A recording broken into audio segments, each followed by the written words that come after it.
Hello प्यारे बच्चों, कैसे हैं आप सब। आशा करती हूँ आप सब अच्छे होंगे। आज मैं आपको कक्षा 5 का अध्याय नंबर 18 जिसका नाम है पुष्प की अभिलाषा पढ़ाने जा रही हूँ। ठीक है, पुष्प की अभिलाषा। इसमें देखिए पुष्प अपनी बात कर रहा है, उसकी कोई इच्छा है, क्योंकि शायद ही ऐसी जगह है जहाँ पर पुष्प का प्रयोग ना किया जाता हो। चाहे कोई देवता हो, चाहे मंदिर हो, चाहे शव ही क्यों ना हो, सब जगह पुष्प अर्पित किए जाते हैं।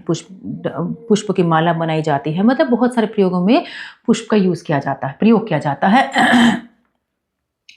चाह नहीं मैं सुरबाला है अप्सराएं जो होती हैं, गहनों में गुथा जाऊं, मेरी कोई ऐसी इच्छा नहीं है। पुष्प कहता है मैं नहीं चाहता कि मैं अप्सरा के जो गहने जो फूलों से बने हुए होते हैं उसमें मैं गुथा जाऊं। चाह नहीं प्रेमी माला में बिंद प्यारी को ललचाऊं, मेरी प्रेमी माला में भी बंधने की कोई इच्छा नहीं है।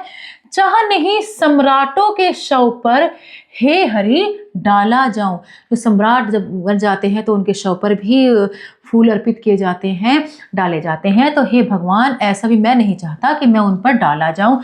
चाह नहीं देवों के सिर पर चढ़ूं, भाग्य पर इठलाऊं, मैं तो ये भी नहीं चाहता कि देवताओं के सिर पर मैं चढ़ूं और ऐसे चढ़कर उनके सिर पर और इठलाऊं, मैं तो ये भी नहीं चाहता।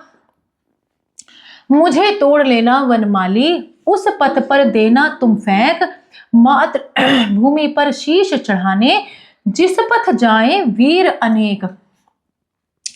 हे वनों की रक्षा करने वाले, फूलों की रक्षा करने वाले वनमाली, मुझे तुम तोड़ लेना और उस पथ पर फेंक देना जहां पर मातृभूमि पर शीश चढ़ाने जिस पथ जाए वीर अनेक, जहां पर हमारे सैनिक अपनी मातृभूमि के लिए अपने आप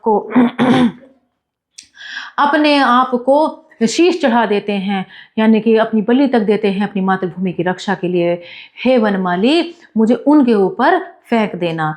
तो फूल की कहीं भी इच्छा नहीं है, ना अप्सरा के ऊपर, ना ही भगवान के सिर पर देवों के सिर पर चढ़ने की इच्छा है, ना ही किसी प्रेमी माला की माला में गुथने की इच्छा, प्रेमी की माला में गुथने की इच्छा है, ना ही किसी गहने में गुथने की इच्छा है। उसे तो इच्छा है उन वीर सैनिकों के ऊपर चढ़ने की जो अपनी मातृभूमि के लिए त्याग दिए जाते हैं, मर मिट जाते हैं। ठीक है, तो आशा करती हूँ आपको यह कविता अच्छे से समझ में आई होगी। ये कविता माखनलाल चतुर्वेदी द्वारा रचित है।